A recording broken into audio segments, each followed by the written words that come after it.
There's always a time in Overwatch where it comes down to diffing or being diffed. Nobody wants to admit that they got outplayed on their main role, and as such, it is our pride, more than our desire to gain skill rating, that drives us to do better. And while I'm yet to fight my own nemesis in a Zenyatta v Zenyatta matchup, I'm not the only one trying to defend his honor. A lot of you guys are out there fighting your own battles, the magnitude of which I was completely unaware of until today. Trust me when I say that today's episode would have not been possible without you guys, because this is the first episode featuring a community replay. And let me tell you, this is a main tank battle of the ages, one that I could never hope to replicate on my own. So let's keep the intro short for this one and get right into the meat of this. So ladies and gentlemen, our story today takes place on Blizzard Worlds.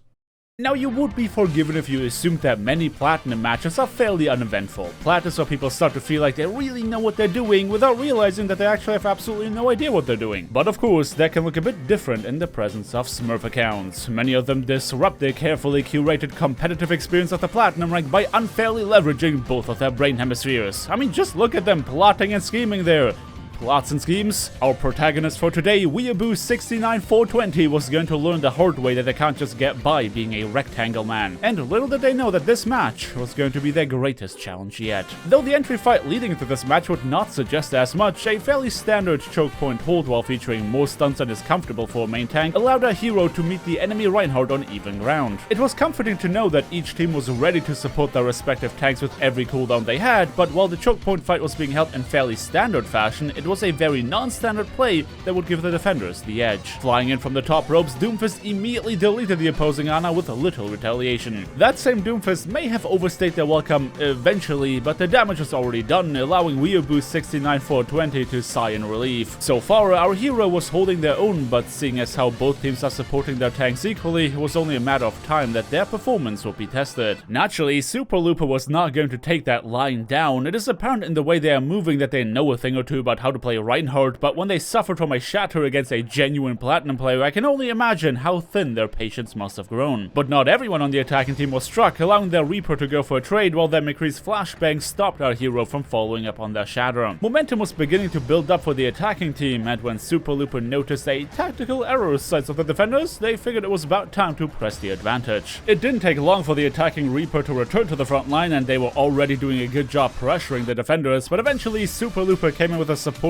charge to hammer that final nail in the coffin and allow their team to move on to the objective. When it rains, it pours because the blue team's defense was falling like dominoes. Pumping all of your resources into your main tank is easy, but as soon as they were left without one such target, they all dumped their ultimates in a desperate attempt to stop the attackers. Super Looper was making an attempt to use their charismatic nature and convince the enemy Ana to leave them be, probably to challenge our hero to a 1v1, but they would not be so easily convinced. While this failed persuasion check would mean a one-hit KO to the morale of many gamers, Super Looper was far from dumb when it came to utilizing their high charisma score. But for the time being, Simi-san, the Doomfist player, figured they could go on a bit of a scouting mission. After all, they secured the first elimination of the match, so maybe this is where their comeback begins. However, when they saw the reality of their current situation, they swiftly changed their minds. And it wasn't long until Super Looper tried to persuade yet another member of the blue team, and after having seen what awaits them behind the gate, Simi-san felt inclined to listen to their demands. A natural 20. The Red Reinhardt was granted free passage into the backline, but only because a plan succeeds doesn't mean it's very useful. Ultimately, they found themselves having achieved a little more than confusing the defenders, is what I would say if I didn't know that this entire maneuver had the sole purpose of buying space for Strodor. It was time to reap what they sow, and if there was one thing this Reaper was getting their hands on, it was a whole lot of momentum. To make matters worse, Super Looper was not satisfied with just setting their team up for victory. In a degrading display of dominance, they read our protagonist like a book and blocked their shatter. If you've been paying any attention, then you don't need me telling you that our heroes are currently in a pinch. Things had to change, and they had to change fast. The red team was on an unstoppable killing streak led by the smurfing hand of their Reinhardt, and the only one who could stop them was Weeaboo69420. But you and I both know that once you're on the stagger train, it's hard to find a suitable stop to get off of it. And what doesn't help is having teammates like Elmo who really insist on making use of that express ticket to Spawnville. Though even under optimal circumstances, our heroes will find themselves fighting an uphill battle. Super Looper was using strategies like Ye all pretending to have disconnected move to really catch them by surprise. But they weren't the only ones that had surprises up their sleeves. In an odd twist of fate, it was Elmo of all people to come in clutch with a counter ultimate to finally put a roadblock in front of the attackers. Losing key members of their brawling composition meant they could no longer aggressively push into the blue team, causing them to awkwardly navigate the space while having no choice but to respect the incoming damage. The defenders were finally showing signs of life, and these picks created an advantage they could build upon with a nano-boosted Doomfist that yeeted himself into the red team not to stack up eliminations but to secure even more space. It isn't often that the DPS are the ones creating space for the tanks, but this is exactly what they needed to gain the upper hand. Our hero rushed on forward to the front line to deliver a beatdown, and at long last sent the attackers back to whence they came.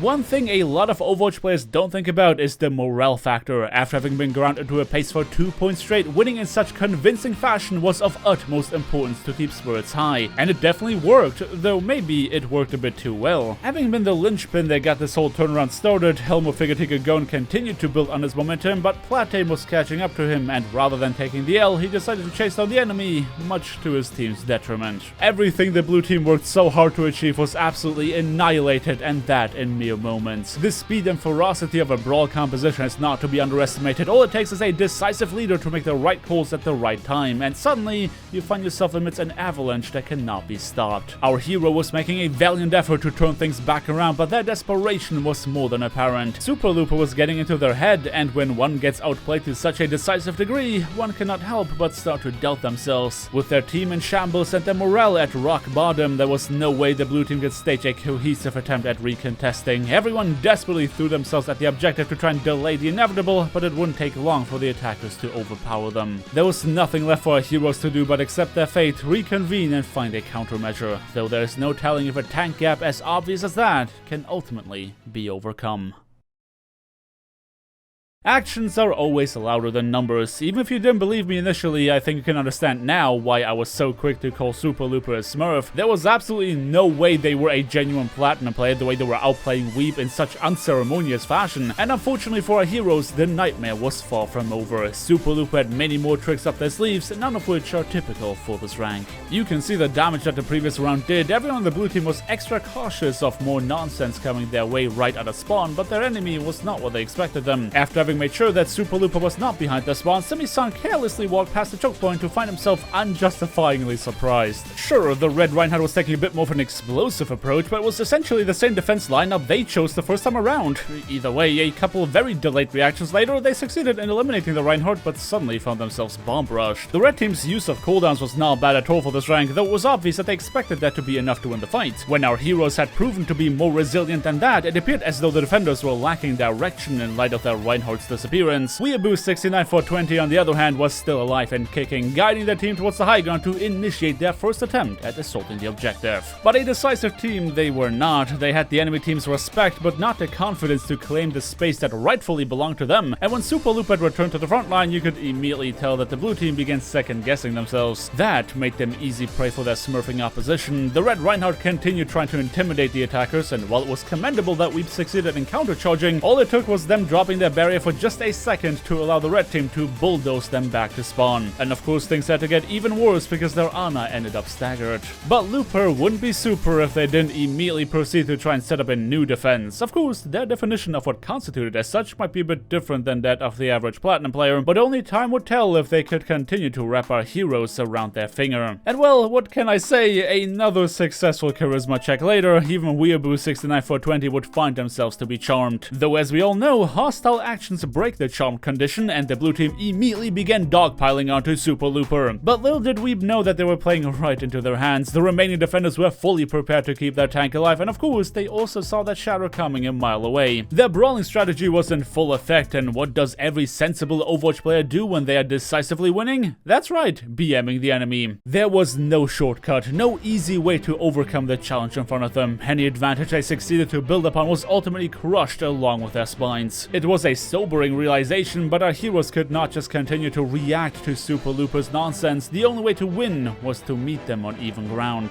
It was a slow process, but the blue team started to anticipate Super Looper's plays. The thing about unpredictability is that it's a difficult thing to commit to. Eventually, most players begin to fall into habits, and in this case, our heroes were expecting them to do something stupid, because so far they always have done something stupid in pretty much every single fight. Steadfast and unyielding, Weeaboo 69420 went from being the book that's read to the one reading the book. Expect the unexpected and you start to see the pattern. Super Looper was no agent of chaos more than a diligent acolyte following their rituals. Once you have seen that simple truth, you will understand that there's no reason to be afraid, and it was that spark that lit the fire in their hearts, pressing forward to claim what was rightly theirs. The Red Reinhardt was clearly taken aback, and with every moment of hesitation came yet another step that our heroes could take towards victory. Playtime was over and Weeb was tired of playing by their rules. This, more than anything, cemented the fact that Weeb was a pillar that must not be broken. A shining beacon of light leading the way forward through the darkness. If our hero falters, so does the rest of their team. But the defenders remained ever defiant. Even in the face of doom, they refused to take their last breath without at least trying to take somebody down with them. And since the front line was busy securing space, there was nobody who could help their honor shy of avenging them. Our heroes treaded carefully, well aware of the dangers that lie ahead. Having lost their honor was a punch in the gut, but the bigger problem was anticipating Super Looper's next move. Needless to say that they wouldn't waste an opportunity to try and subdue the troublemaker, but while well-intentioned, the blue team was lacking the bite to follow up on their bark. Of course, Super Looper sniffed that out immediately, and before you could say, oh crap, here we go again, they were right back to their nonsense. Valiant of a fighter as they might be, Weeaboo 69420 would gain no respect from their Reinhardt counterpart. As much as these fights are decided on the back of tank play, defeating a Smurf is and always will be a team effort. The entirety of their lineup would have to pull all the stops to not only support Weeb, but also stop Looper from getting away with murder. When the main tanks clashed on the court once again, our hero was proving that they are worthy of their team's support, predicting the charge and countering it in a heartbeat. A sleep dart would extend the stun, and Weeb saw an opportunity ripe for the taking. The follow-up shadow gave them a chance to deal some real damage, but the enemy DPS used their follow-up to dive into the backline. Twisted, the Moira player, refused to let their Reinhardt lose this battle, popping the ultimate to keep their team alive while continuing to pressure the opposition. But Looper was not to be underestimated. Even while on the brink of death, they were fully capable of delivering a beatdown, and with both of their supports still alive, there was nothing stopping them from doing so. Just when it seemed like this fight was over for good, Ana came back from spawn with a 2 for the price of 1 combo, saving Weep with a sleep dart while handing them an Uno reverse card in the form of a nano boost. This was it, the solution they were seeking for this entire time. It was so obvious. Super Looper excelled at weird strategies, the nature of which the blue team started to get used to, but more than anything, their best chance to win was by forcing them into a standard tank duel. Don't get me wrong, Looper was no slouch when it came to holding their own, but as long as the blue team sticks together to force them into a standard encounter, their chance of success was exponentially greater than just reacting to their nonsense. With that strategy in mind, our heroes managed to start gaining ground. There was confidence in their play and determination in their hearts. The fights were not always pretty, but they found a way to come out on top. Weeaboo 69420 must have been in their element, anticipating plays and answering swiftly as well as decisively to lead their team to victory. They paved the way forward, now all they had to do was go the distance. But there was one last hurdle to overcome. Super Loop had been sneaking about in the shadows, and while burly tanks are not known for stealth, yet another successful charisma check sides of the Crusader would go in their favor. They had convinced the blue team that they weren't a threat to worry about, and as you can imagine by now, there was no opportunity wasted for this Smurf to take advantage of any moment of weakness. Now believe it or not, but this is what ultimately sealed our hero's fate. While Super Looper could respawn and join the fight immediately, the blue team lacking protective barriers as well as a potential graviton surge meant there was no way for them to defuse the red team's defense before they could start dumping their ultimate bank. Weeaboo 69420 and friends did not manage to deliver the payload, and as such, victory would go to the red team. But this was a fantastic display of improvement sides of our heroes. Sure, they couldn't bring the charismatic Smurf to their knees after all, but they were fighting tooth and nail to the very end, and after having seen this episode, I think you can understand why I said that there's no way I could have replicated this match myself. I am hard-pressed to do well on a single role, let alone all three of them, so observing the game through the lens of a tank or DPS win is honestly fascinating. I hope I could do this replay justice, and I would love to continue telling your stories on the channel as well as mine. So how did I do? If you guys enjoyed this episode, and I really hope you did, then do let me know by dropping me a like on your way out. Sound off in the comment section below, and make sure to be subscribed so that you don't miss out on the next one. But this is it for me here today, so thank you everybody so much for watching, and until next time,